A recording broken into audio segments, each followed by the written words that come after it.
In this lesson, lesson 8, we're going to look at what is called the binomial probability distribution. Now, when we see the word binomial, the word bi means two. And so that's what we're looking at here is a probability distribution that is associated with only two possible outcomes. A binomial probability event is a situation where there are a certain number of trials at an event where there are only two possible results.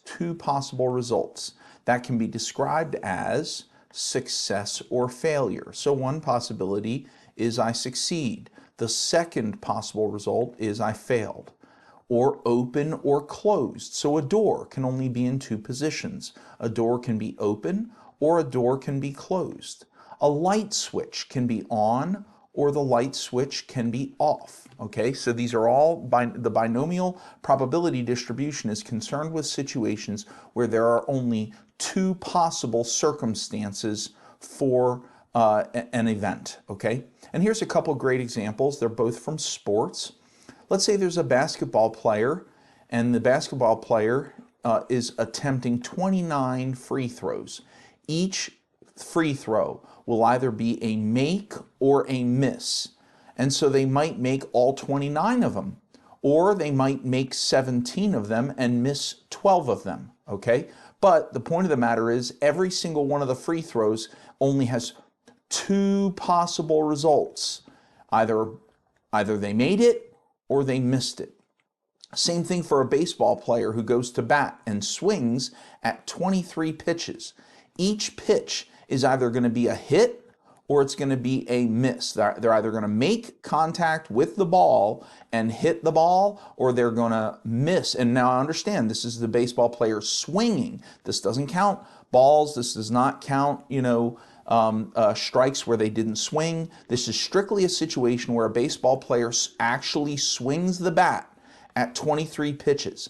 And when they swing the bat, they're either going to hit the ball or they're going to miss the ball. There's only two possible results when swinging at a pitch. You're either going to hit the ball or you're going to miss the ball. And there's only two possible results when a basketball player attempts a free throw. They either make the free throw or they miss the free throw. We call that a binomial probability event. Now, we can calculate the probability of a specific number of successes in a certain number of trials, okay? So here's an example. Suppose we have a basketball player who attempts 4 free throws. We know that the probability of making one free throw for that player is 0.78. So this is a statistic that belongs to the basketball player. That particular basketball player, whenever they go up to shoot a free throw, they have a 0.78 probability of making it. Why do they have a 0.78 probability? Well, on average, they make about 78 out of every 100 free throws, and therefore they have a 0.78 probability of making it, which means that they have a probability of missing it too. Their probability of missing it is 0.22, and the way we got 0.22 is 0.78 plus 0.22 equals 1. And so the only two possible outcomes are to make it, so there's a 0.78 chance of making it, and a 0.22 chance of missing it, and when you add up all of the probabilities, you get 1. Because the only two possible results for each shot is to make it or miss it. So they can either make it or miss it, binomial. And the probability of making it is 0.78, the probability of missing it is 0.22, okay? So this is the situation that we're entering, and let's remember they're attempting 4 of them, 4 free throws. Now there are 5 possible outcomes after taking the 4 shots. One possibility is that they make all 4 free throws. A second possibility is that they make 3 out of the 4, so they make 3 and they miss 1. Another possibility is that they make 2 out of 4. Another possibility is that they make only 1 of them, which means they miss 3. And then the last possibility is that they miss all of them. They make 0 of them. So they can either make 0, they can succeed In 0 free throws, they can succeed in 1, they can succeed in 2, they can succeed in 3, or they can succeed in all 4 situations. And what the binomial probability distribution helps us understand is, well, what is the probability that they'll make all 4? What's the probability that they'll only make 3 of them? What's the probability that they'll make only 2 of them? What's the probability that they make just 1 of them? And what's the probability that they miss all 4 of them? Well, we can calculate these. And I've already calculated them, and here are the probabilities of those 5 outcomes. The probability of that basketball player making all 4 shots is 0.370. The probability of that basketball player making only 3 of them, see here we have P of 3. That means the probability of making 3 is 0.418. So look, they have a better chance of making 3 than they have of making 4.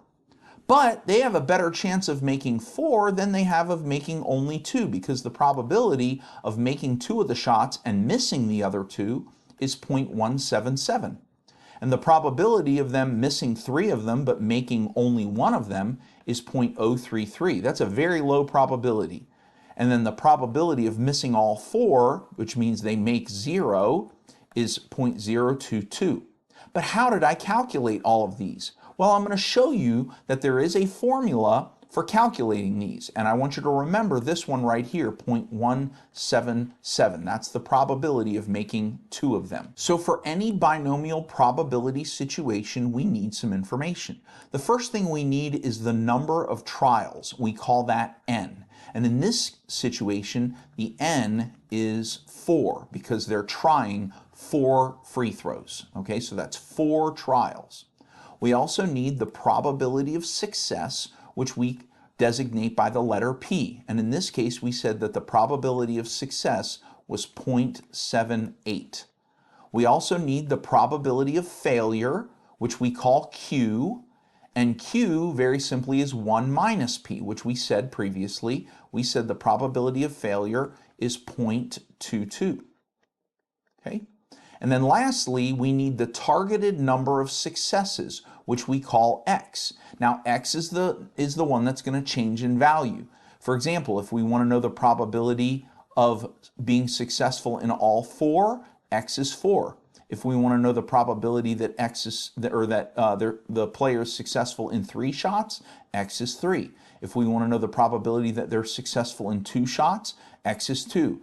If we want to know the probability that they miss 3 of them, but they make 1 of them, then X is 1.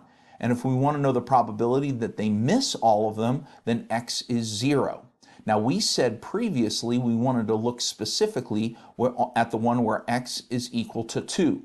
And we already looked it up, and I told you that the probability of being successful in only 2 of the shots is 0.177. And you can see back here, recall, we said the probability of 2 is 177. And so here is the crazy formula that we would use to be able to calculate the probability. So look, the probability of 2, so X would be 2, and everywhere you see an n, you would put in a 4 because n is 4. Every place you see an X, you would put in a 2 because X is 2. Every place you see a P, you would put in 0.78, and every place you see Q, you would put in 0.22.